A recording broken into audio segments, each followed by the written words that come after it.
পাহাড়ের বুক ফুঁড়ে বেরিয়ে আসছে জ্বলন্ত লাভা, গলিত আগুনের মতো লালচে প্রবাহ গড়িয়ে পড়ছে নিচের দিকে। গন্তব্য সমুদ্র। দূর থেকে দেখলে মনে হয় পৃথিবী যেন নিজেই নিজের ক্ষত ছাড়ছে আগুনে।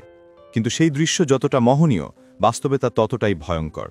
যখন উত্তপ্ত লাভা সমুদ্রের ঠান্ডা পানির সঙ্গে মেশে, তখন প্রকৃতির বুকে ঘটে এক বিস্ময়কর সংঘর্ষ। একদিকে আগুন, অন্যদিকে পানি, আর মাঝখানে ধ্বংসের আগমনী বার্তা।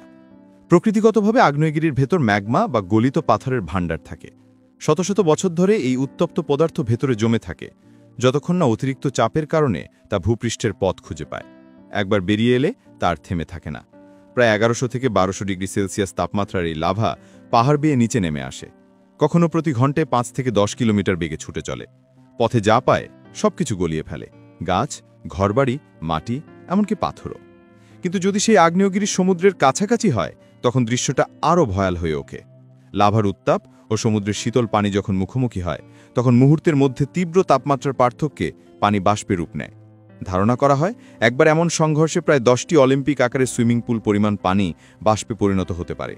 ফলে সৃষ্টি হয় ভয়াবহ বাষ্পীয় বিস্ফোরণ, যা আশেপাশের এলাকা জুড়ে ছড়িয়ে পড়ে ঘন ধোঁয়া, বিষাক্ত গ্যাস ও সূক্ষ্ম কাচের কণিকা। এই কণাগুলো বাতাসে মিশে গেলে মানুষের শ্বাস-প্রশ্বাসে সমস্যা তৈরি করতে পারে, চোখে জ্বালা ধরায়, এমনকি চামড়ার ক্ষতিও ঘটায়। লাভা যখন সমুদ্রে গিয়ে মেশে, তখন শুধু পানিই নয়, সমুদ্রের প্রাণীগুলো বিপদের মুখে পড়ে।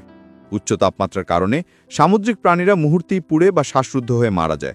এমনকি অনেক সময় ওই এলাকায় পানির রাসায়নিক গঠনও বদলে যায়, যার প্রভাবে দীর্ঘমেয়াদে সামুদ্রিক জীববৈচিত্র্যে বড় ধরনের বিপর্যয় দেখা দেয়। যুক্তরাষ্ট্রের হাওয়াই দ্বীপপুঞ্জের কিলাউয়ে আগ্নেয়গিরি এই দৃশ্যের অন্যতম সাক্ষী।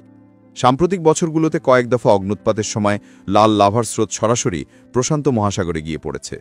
স্যাটেলাইট চিত্রে দেখা গেছে লাভা পড়ে তৈরি হয়েছে ধোঁয়ার বিশাল স্তর, যা শত কিলোমিটার দূর থেকেও দৃশ্যমান ছিল। ঠিক একই দৃশ্য সম্প্রতি দেখা গেছে আইসল্যান্ডের রেইকিয়ানেস উপদ্বীপে।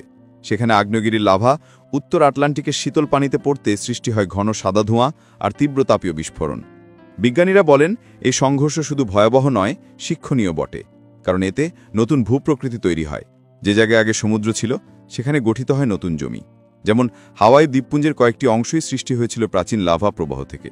অর্থাৎ প্রকৃতি একদিকে ধ্বংস করে, অন্যদিকে নতুন করে গড়ে তোলে। তবুও ঝুঁকির দিকটা অপেক্ষা করা যায় না। আগ্নেয়গিরি সংলগ্ন এলাকায় বসবাসকারীদের জন্য এটি এক প্রকার প্রাকৃতিক বিপর্যয়। হঠাৎ করে লাভা সমুদ্রে গিয়ে পড়লে সৃষ্টি হতে পারে ভয়াল সুনামি, কিংবা বিষাক্ত গ্যাসে দূষিত হতে পারে বাতাস। এজন্য এসব অঞ্চলে সবসময় সতর্কতা জারি থাকে। পর্যবেক্ষণ চলে আগ্নেয়গিরির গতিবিধি নিয়ে। প্রকৃতির এই অগ্নি ও জলের নৃত্য নিঃসন্দেহে বিস্ময়কর। একদিকে ধ্বংসের ছোঁয়া, অন্যদিকে সৃষ্টির ইঙ্গিত। হয়তো এভাবেই প্রকৃতি বারবার মনে করিয়ে দেয় তার শক্তি সীমাহীন, আর মানুষের অস্তিত্ব এখনও সেই শক্তির দয়ার উপর নির্ভরশীল।